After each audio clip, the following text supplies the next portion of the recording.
सावन चल रहा है तो प्याज और लहसुन का दाम पूछना तो शायद पाप होगा। मैंने तो यह भी सुना है कि वित्त मंत्री जी जो चीज खुद नहीं खाती हैं उसके दाम से उनका कोई लेना देना नहीं होता। लेकिन इस बार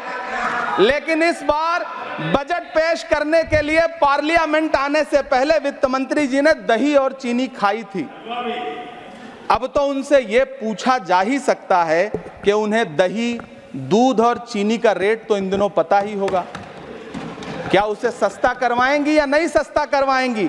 हेलो दोस्तों, कैसे हैं आप सब। आज जिस वीडियो पर हम रिएक्शन देने वाले हैं उसका टॉपिक है Imran Pratapgarhi parliament full speech.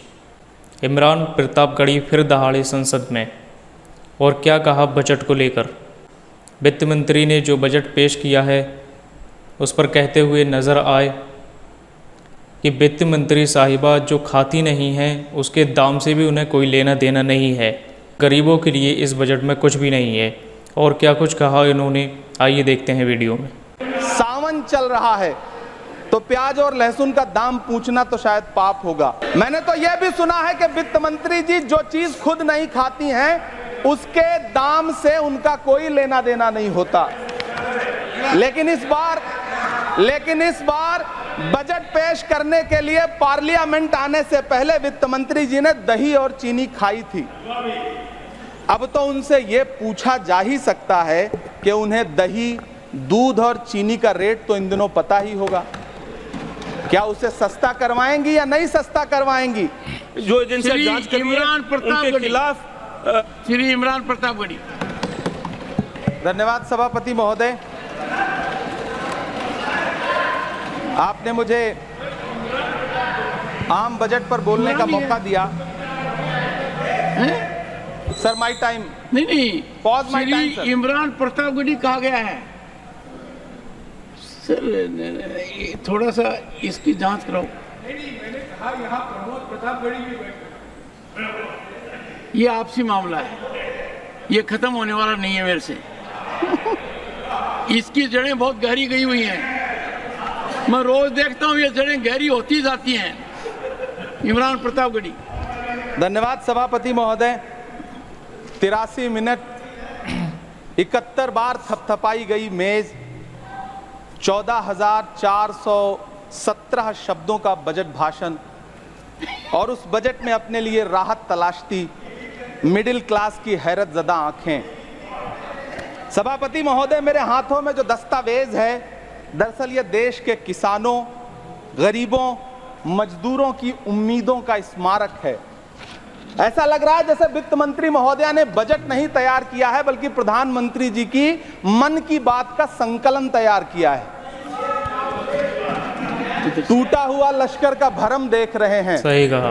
टूटा हुआ लश्कर का भरम देख रहे हैं और जिल्ले इलाही के करम देख रहे हैं। ताकत का नशा अक्ल पे हावी है तुम्हारी, तुम देख न पाओगे जो हम देख रहे हैं। वित्त मंत्री महोदया ने इस बजट में महंगाई पर सिर्फ 10 शब्द बोला है। जिस देश में टमाटर 100 रुपए किलो बिक रहा हो। सभापति महोदय, मेरा टाइम पॉज करें और बार बार इंटरप्ट करने को या तो मना करें। हाँ बोले, कृपया बोले। सभापति महोदय, वित्त मंत्री महोदया ने इस बजट में महंगाई पर सिर्फ 10 शब्द बोले हैं। जिस देश में टमाटर 100 रुपए किलो बिक रहा हो उस देश की वित्त मंत्री के पास बजट में महंगाई पर बोलने के लिए सिर्फ 10 शब्द है। डीजल, पेट्रोल, आटा, चावल, दाल, सब्जी की महंगाई का तो कोई जिक्र ही नहीं। सावन चल रहा है तो प्याज और लहसुन का दाम पूछना तो शायद पाप होगा। मैंने तो यह भी सुना है कि वित्त मंत्री जी जो चीज खुद नहीं खाती हैं उसके दाम से उनका कोई लेना देना नहीं होता। लेकिन इस बार बजट पेश करने के लिए पार्लियामेंट आने से पहले वित्त मंत्री जी ने दही और चीनी खाई थी। अब तो उनसे यह पूछा जा ही सकता है कि उन्हें दही, दूध और चीनी का रेट तो इन दिनों पता ही होगा। क्या उसे सस्ता करवाएंगी या नहीं सस्ता करवाएंगी? अगर पता है तो कृपया सस्ता करवाइए, क्योंकि इसी चीनी ने अमेठी में एक मंत्री महोदया का राजनीतिक कैरियर कड़वा कर दिया। सभापति महोदय, अपने शीश महलों में बैठे हुए सरकार के सांसद और मंत्री कह रहे हैं कि महंगाई कम हो रही है। अरे संसद की कैंटीन से बाहर निकल करके एक चाय का कप खरीदिए, तब समझ में आएगा कि महंगाई कम हो रही है या बढ़ रही है। किसी एक दिन अपनी किसी मजदूर की तरह अपनी दिन भर की दिहाड़ी लेकर के बाजार जाइए और अपने बच्चों के लिए राशन खरीदिए, तब पता चलेगा कि महंगाई कम हो रही है या नहीं हो रही है। यहां बैठ करके बड़ी बड़ी बातें करना आसान है। ये चूनर धानी धानी भूल जाते, ये पुरवा की रवानी भूल जाते, जो आकर 4 दिन गांव में रहते तो सारी लंतरानी भूल जाते। सभापति महोदय, इलेक्टोरल बॉन्ड खरीदने के नाम छुपाने वाली सरकार, इलेक्टोरल बॉन्ड खरीदने वालों के नाम छुपाने वाली सरकार इन दिनों आम के ठेला लगाने वालों के नाम जानना चाहती है। मुझे तो होटलों, ढाबों या आम के ठेलों पर नेम प्लेट लगवाने वालों से पूछना है कि कभी खून की बोतल पर देखा है किसी का नाम लिखा हुआ? मुझे पूछना है कि क्या कोरोना के दौरान अपनी उखड़ती हुई सांसों के लिए ऑक्सीजन तलाशने वाले किसी इंसान ने ऑक्सीजन लाने वाले किसी इंसान से पूछा था कि ऑक्सीजन लाने वाला इंसान हिंदू है या मुसलमान है? मुझे पूछना है कि लावारिश लाशों के लिए कोरोना में कांधा देने वाले, चिताओं के लिए लकड़ियां सजाने वाले किसी इंसान से पूछा गया था उसका नाम, उसका मजहब? लेकिन इन दिनों पूछा जा रहा है। सभापति महोदय, अफसोस देश के प्रधानमंत्री जी ने कभी न टूटने वाली चुप्पी ओढ़ ली है। सभापति महोदय, जनता ने 63 सीटें कम क्या कर दी, ये सरकार तो अमृतकाल का नाम लेना ही भूल गई।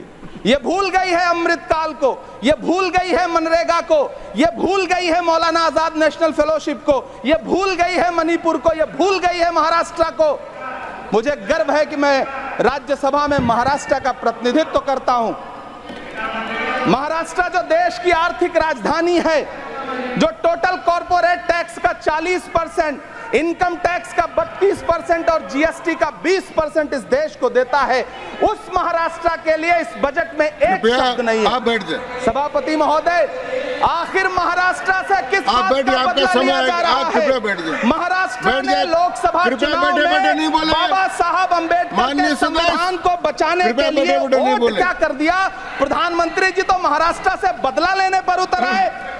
अब तो शायद उन्हें याद भी ना हो यवतमाल का वो दाभड़ी गांव जहां 20 मार्च 2014 को वो किसानों के साथ चाय पर चर्चा करने गए थे और उनकी किस्मत बदलने के सपने दिखाए थे।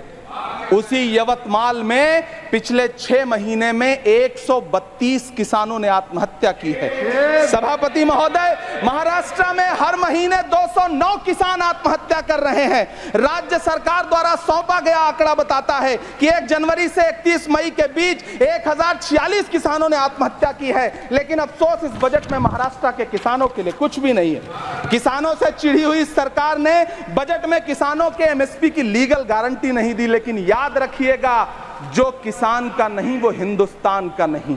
सभापति महोदय, मुझे वित्त मंत्री जी से पूछना है कि वो जो कुछ साल पहले 100 स्मार्ट सिटी बनाने का ढोल पीटा गया था, सुना है उस ढोल में पानी भर गया है, इसीलिए आपने उसका नाम बदल करके सिटीज ऑफ ग्रोथ हब्स रख दिया है। अच्छा है, नाम बदलने का खेल खेलते रहिए। आपकी कई सरकारें तो इसी वजह से चल रही हैं। इस सरकार को पढ़े लिखे लोगों से दिक्कत है सभापति महोदय, इसीलिए इस सरकार ने यूजीसी का बजट 66% कम कर दिया है। वाह री सरकार। सभापति महोदय, मैं वित्त मंत्री जी के संज्ञान में लाना चाहता हूं कि किशनगंज में एएमयू सेंटर के पास 224 एकड़ जमीन है। यूपीए सरकार ने सोनिया गांधी जी की अगुवाई में 136 करोड़ रुपए एएमयू किशनगंज सेंटर के लिए सेक्शन किए थे। लेकिन आपकी सरकार ने पिछले 10 साल में उस 136 करोड़ में से सिर्फ 10 करोड़ रुपया रिलीज किया है। 1.5 करोड़ की आबादी वाला सीमांचल बेहतर शिक्षा के लिए उस सेंटर की बाट जोह रहा है। मेरा आपसे सवाल है कि इस सेंटर का बाकी पैसा आप कब रिलीज करेंगे? मुझे उम्मीद है वित्त मंत्री महोदया जवाब जरूर देंगी। सीमांचल उसी बिहार में आता है जिसकी बैसाखी के सहारे आपकी सरकार चल रही है। वहां के लोगों को एम्स की जरूरत है। महानंदा और कोसी से होने वाली बाढ़ की तबाही को रोकने के लिए बांध बनाइए, सीमांचल के साथ सौतेला व्यवहार बंद करिए। इकोनॉमिक कॉरिडोर बनाने से किसी राज्य का विकास नहीं होगा, विकास होगा स्वास्थ्य और शिक्षा के बुनियादी मुद्दों के लिए बजट देने पर। सभापति महोदय, एक तरफ तो इस बजट में पीएम आवास योजना के तहत 3 करोड़ अतिरिक्त मकान देने की घोषणा है और दूसरी तरफ लखनऊ के अकबर नगर में 1280 वो मकान हैं जिन्हें रिवर फ्रंट बनाने के नाम पे बुलडोजर से जमींदोज कर दिया गया। सभापति महोदय, लोग चीखते रहे, बच्चे बिलखते रहे, वसुधैव कुटुंबकम का नारा लगाने वाली सरकार इंसानों के घरौंदे उजाड़ कर जश्न मना रही है। सभापति महोदय, मेरा बहुत भावुकता के साथ देश के प्रधानमंत्री से सवाल है कि इन उजड़ते हुए मकानों और बेघर होते हुए घरों को देख करके आपको नींद कैसे आती है, आप सो कैसे पाते हैं? मेरा सवाल है इस देश के प्रधानमंत्री से, या तो लोगों के घरौंदे उजाड़ना बंद करिए या फिर करोड़ों मकान बनाने की झूठी घोषणाएं करना बंद करिए। यह बजट झूठ का पुलिंदा है। यह बजट आपके पिछले साल के बजट का कट कॉपी पेस्ट है। यह बजट हमारे चुनावी घोषणा पत्र की नकल करने की एक बेईमान कोशिश है। लेकिन कहावत है ना कि नकल के लिए भी अकल चाहिए। मेरे हाथ में एक तरफ न्याय पत्र है जो हमारा है और दूसरी तरफ अन्याय पत्र है जो आपका है। इस सरकार को आलोचना सुनने की आदत नहीं है सभापति महोदय। जब आप इनसे सवाल पूछिए तो ये कहते हैं कि आप बताइए 70 साल में आपने क्या किया है। मैं तो इस सदन में कहना चाहता हूं सभापति महोदय कि हमसे 70 साल का हिसाब मांगने वालों, जो सरकार अपना चलाया हुआ 2000 का नोट 7 साल नहीं चला सकी, वो हमसे 70 साल का हिसाब मांगती है। सभापति महोदय, मैं अंत में आपसे यह कहना चाहता हूं, यह बजट बैसाखी पर टिकी हुई सरकार का कुर्सी बचाओ बजट है। इस बजट में राज्यों के साथ, किसानों के साथ, नौजवानों के साथ, महिलाओं के साथ, देश के मिडिल क्लास के साथ अन्याय किया गया है और इस अन्याय का खामियाजा आपको महाराष्ट्र, हरियाणा और झारखंड के चुनाव में भुगतना पड़ेगा। सभापति महोदय, इस सरकार ने नोटबंदी लगाकर देश की आम जनता की पूंजी छीन ली। बैठे नहीं बोले, कृपया। टैक्स लगा करके छोटे व्यापारियों के कारोबार छीन लिए, पेपर लीक करवा करके युवाओं की आंखों से नौकरी के सपने छीन लिए, अग्निवीर लाकर देश के जवानों की उम्मीदें छीन ली, बुलडोजर लगाकर लोगों के आशियाने छीन लिए, महंगाई लाकर देश की जनता की थाली से निवाले छीन लिए और नारा लगाया कि हम तो सेवक हैं, 18-18 घंटे काम करते हैं। इन्हीं लोगों के लिए किसी ने शेर कहा है कि जो सच और झूठ में दूरी है वो दूरी समझते हैं। सियासी हाकिमों की हम भी मजबूरी समझते हैं। वो अपना हक समझते हैं निवाला छीन लेने को। डकैती को बहुत से लोग मजदूरी समझते हैं। हमें पता है कि कैसी मजदूरी की जा रही है। सभापति महोदय, मैं यहाँ खड़ा होकर के अंत में आपसे कहना चाहता हूँ कि इस बजट में तमाम राज्यों के साथ अन्याय किया गया है। इस बजट में युवाओं के साथ अन्याय किया गया है, महिलाओं के साथ अन्याय किया गया है और खास तौर से महाराष्ट्र के लिए कुछ नहीं रखा गया है। महाराष्ट्र बाढ़ से जूझ रहा है।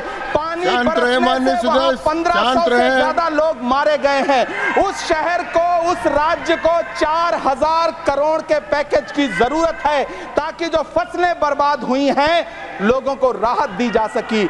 लेकिन अफसोस, इस बजट में महाराष्ट्र के लिए ऐसा कुछ भी नहीं है।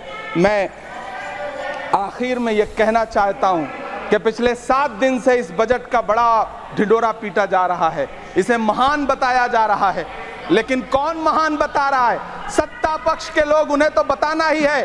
क्योंकि मैं अवध क्षेत्र से आता हूं, प्रतापगढ़ से, नीरज भाई भी अवध और पूर्वांचल से आते हैं। वहां एक कहावत है कि बिटिया की तारीफ किसने की? बिटिया की महतारी ने, यानी कि बेटी की प्रशंसा किसने की? मां ने। तो इस बजट की तारीफ सत्ता पक्ष करे तो करेगा ही, लेकिन विपक्ष के एक भी सांसद से आप पूछिए कि क्या उसके राज्य को कुछ मिला है, तो वो ये कहेगा कि नहीं, कुछ भी नहीं मिला है। बहुत बहुत धन्यवाद सभापति महोदय, मुझे आम बजट पर अपनी राय रखने के लिए धन्यवाद। आपने किस तरह इमरान प्रतापगढ़ी ने बजट की खाल उधेड़ कर रख दी और वित्त मंत्री से काफ़ी सवाल किए, नरेंद्र मोदी से भी काफ़ी सवाल किए, लेकिन इसका जवाब कोई नहीं मिलेगा, ये सभी को मालूम है। ना ही गरीबों को कुछ मिला है, ना ही विपक्ष के लोगों को कुछ मिला है। उत्तर प्रदेश की तो इसमें बात ही नहीं है।